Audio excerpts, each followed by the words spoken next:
Hello everyone, welcome to the IELTS Multi-Step program. Today we're going to be looking at how to write a powerful introduction. The writing task is definitely one of the most challenging parts of the IELTS test for most non-native speakers of the language. And the introduction of your essay or your letter is probably the part that captures the attention of the examiner the most. It is the part that gives us an inkling into how your writing task will be. You want to put so much effort on writing a catchy, powerful, and arresting introduction. An arresting introduction does three things. The first thing it does is this. It gives the examiner, like I said earlier, the first impression about your language competence. It also sets the context of what you're going to write. It also indicates how you're going to respond to the question or to the prompt that has been given to you. And it also gives an idea of what to expect in your writing task. The things that I've listed are the things that we are going to be using as strategies to work towards. Every introduction must tick all those boxes. If it does not tick all those boxes, definitely there's a challenge. In the words of a famous IELTS tutor, your introduction can be regarded as the executive summary. An executive summary is something that gives an overview of what you're going to have in that document. Your introduction should fulfill that purpose. When I read your introduction, I should have a clear idea of what pattern your writing task will take. If I read your introduction and I do not get that feeling, I would consider that you've not really succeeded in introducing your writing task. So, let's go into the structure of the proper introduction. There are peculiar question types for the IELTS, and each question type has its own introduction. But there's a general structure that every writing task 2 takes. And this is the one that I will be sharing with you today. This structure is one that can be applied to any type of question that you will get in the IELTS, be it a problem solution essay, a causes and effects essay, an advantage disadvantage essay, or a comparison essay, or an essay that asks you to defend or present an argument. All of them have this structure for the introduction in common, and it is something that you want to practice and practice until you achieve perfection. The first thing that an introduction starts with is a hook. The word hook simply does what it says. A hook is something that draws you in, that pulls you into a context, that pulls you into a situation. Your hook in the introduction does exactly the same thing. Your hook is a general statement that outlines the context of the topic or the write-up. I'll give you a classic example. For the question that I mentioned earlier in the previous video where I talked about choosing between the father and the mother, the hook for that question could start this way. The family is the most important unit of the nation. Full stop. What does that do? Instead of starting my essay by saying, I strongly believe that the father is more important than the mother in the family, that would be an abrupt starting. What it's doing is that it's essentially just pushing the examiner into my view or foisting my view on the examiner without any sort of preparation or mental preparation. Your hook does that. It gives the examiner a soft landing before you go ahead and you express your opinion or your thesis. Your hook is very, very important. Your hook can be generated in a number of ways. Your hook can be generated in a number of ways. The easiest way to generate the hook is to look at the question, derive a one-word description for the question, derive a one-word description for the whole context that you've been asked. For example, a question that tells you that should government spend more money on railways or on the existing road network? That question generally, the word that describes that question generally is transportation.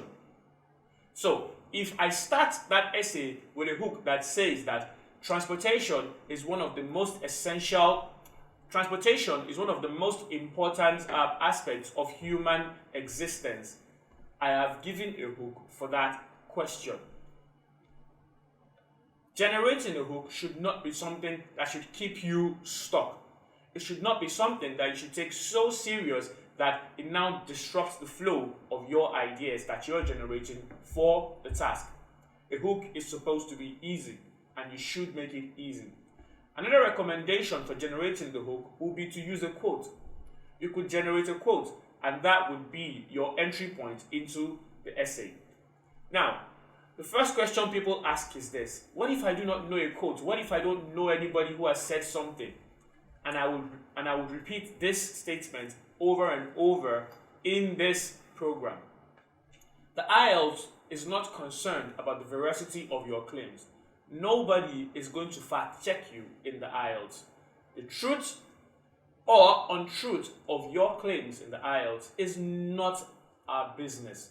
What we are concerned about is how you express your ideas, is how you defend or expand your ideas, is how you present your argument.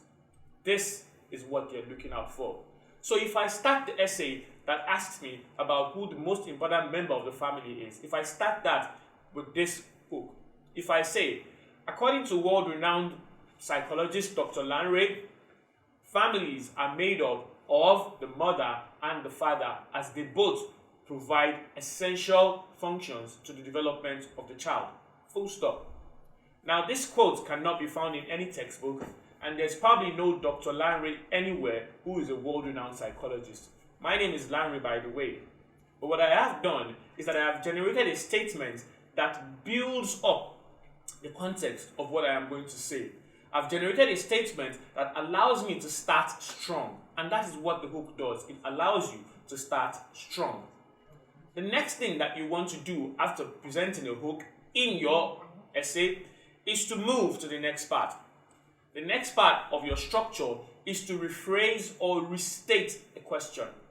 For most IELTS textbooks that people go through, you will see this part called paraphrase the question. Now, I have a slight tweak to this advice. When most candidates see this part, what they are thinking of is this: do I have the synonyms? Do I have other words? Do I need to replace every single word in the question? No, you do not. There are some questions, there are some words in the IELTS, there are some words in English language that do not have any close synonym. So instead of spending 15 minutes or 10 minutes looking for the synonym for communication, if communication is a word that comes up in your question, by all means, please go ahead and just express it in your own words. If you cannot find a single word synonym, use paraphrasing. Paraphrasing, as mentioned in a previous video, is when you express a certain concept or you express a certain word in your own words without a dictionary definition. Rephrasing or restating the question is an important part of your introduction, but do not waste too much time on it. I'll give you a classic example. So, the question tells you that homeschooling or physical schooling, and the question is asking you which one has more advantages or which one is more beneficial to a child's development. Or the question could even be a much tougher one, and it could be the one that asks you that homeschooling is regarded as one of the prime ways of raising a child, while physical schooling is also considered to be a very good way of raising children. Discuss both these views and give your own opinion. I'll repeat that last part. Discuss both these views and give your own opinion. In this essay, you're not just asked to choose one of them. You're also asked to discuss both of them, which means that you need to have ideas to expand both views. In your introduction, after I give a hook, my hook could be: schooling is the most important aspect of a child's development. Full stop. That is my hook. That starts the essay. Now, I will now go forward to restate or rephrase the question. And rephrasing the question would be something like this. I could go ahead and say, for those who believe that schooling should be done at home, they say it allows the child to learn at his own pace. While for those who assume that physical schooling is better, they say that it allows the child to socialize. Full stop. I have effectively rephrased or restated the question. And then I now move ahead to the next part of my introduction, which is also an important structural unit of your introduction. This part is called the thesis or the opinion statement. This is where you express your opinion in the essay. Remember, you cannot write an introduction for an essay that asks you for your opinion without imputing that opinion or thesis in the introduction. It must be there. If you do not put it there, you are setting yourself up for failure. So, my thesis statement or my opinion statement will come immediately after I rephrase or restate the question. When I restate the question, I give my thesis or my opinion. Your thesis or opinion is naturally aligned with the reasons why you have chosen that opinion. Remember, when we were brainstorming or interpreting the question and making an outline, we had come up with the reasons why we had chosen that stand or opinion in that essay.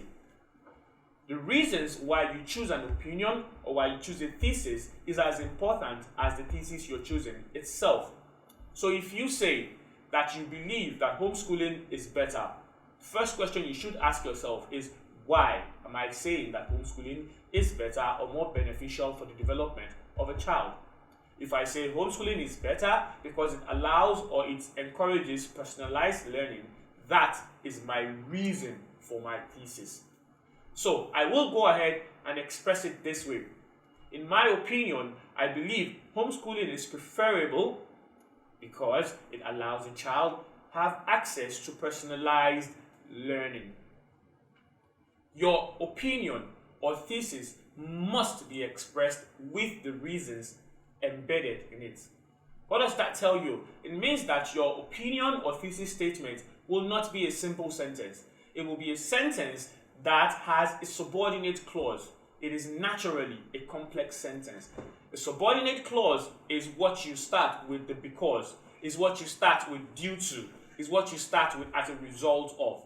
When you say, this is what I believe, due to the fact that so and so.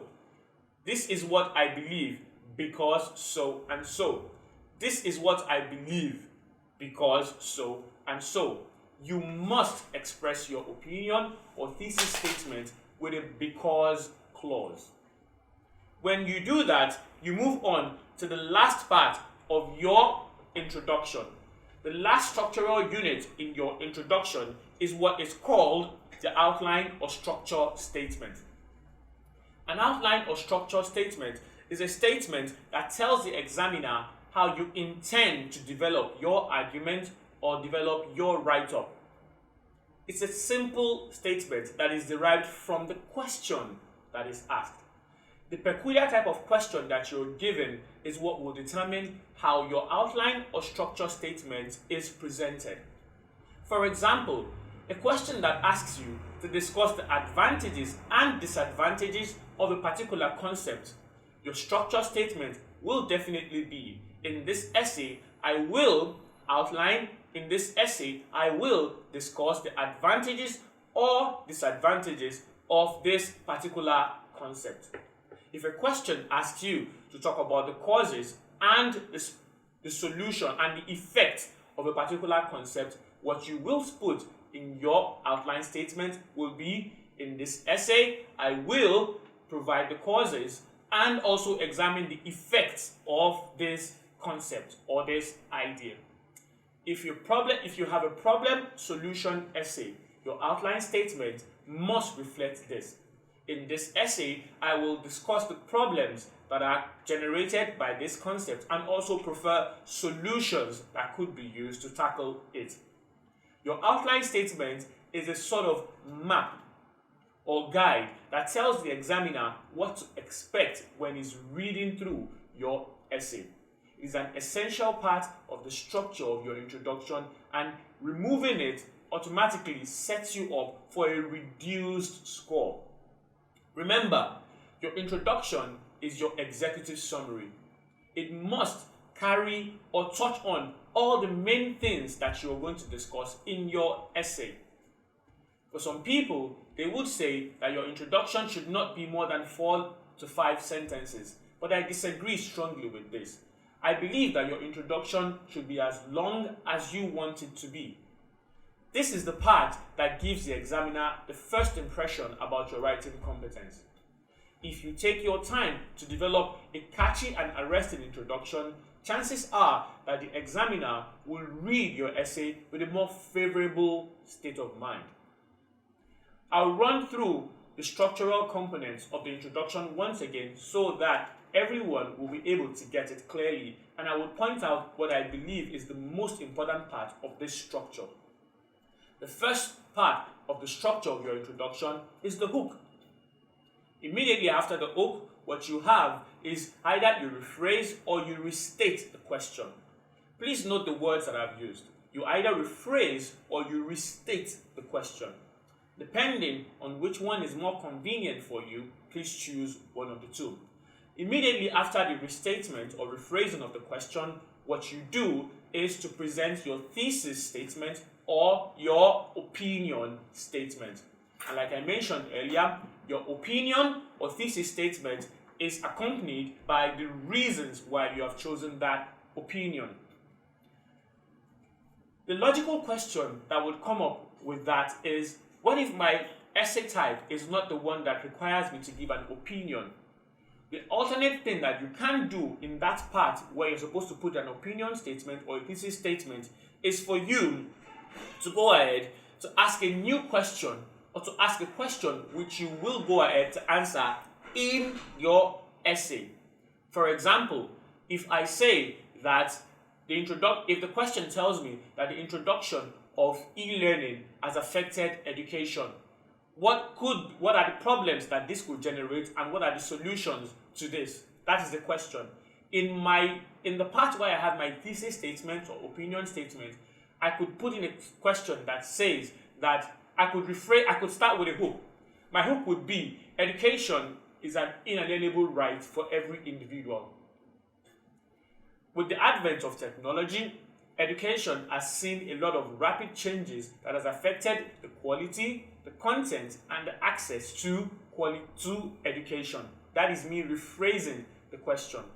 For the part about my thesis, I will now say, technology is affecting the way that we interact or education is being delivered. What does this mean for the future of education? What challenges could this bring up? And what are the solutions to these challenges? What have I done there?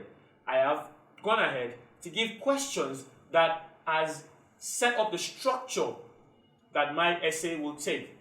In the essay, I will be going ahead to answer those questions that I raised. What are the challenges, which is another word for problems, and what are the solutions to these challenges, which would be problem and solution essay. The final part of your introduction, that's the final structural unit in your introduction, is what I call the outline or structure statement, which is generally derived from the type of question that you have. And when I say the type of question, every IELTS essay, every IELTS writing task 2 question has 3 parts. The first part is the statement that sets the context of the question. The second part is the writing prompt itself. To what extent do you agree or disagree with this statement? What are the causes and the effects of this concept? What are the problems this could generate, and what solutions could be given to it? This second part is the main prompt that assigns a task to you. This is what you are paraphrasing in your outline or structure statement. The 4 parts of the 4 structural units of your introduction are the things I just listed out: your hook, your rephrasing or restatement, your thesis or opinion statement, and finally your outline or structure statement. The most important part of it is your thesis statement. Every essay in IELTS must have a thesis or opinion statement. For questions that do not require a thesis or opinion statement, you must clearly preempt or set up a question, set up a statement that allows the examiner know clearly the path that your essay will take. With this, applying these strategies or applying this structure will ensure that you have written an introduction that is worthy of a Band 9 answer.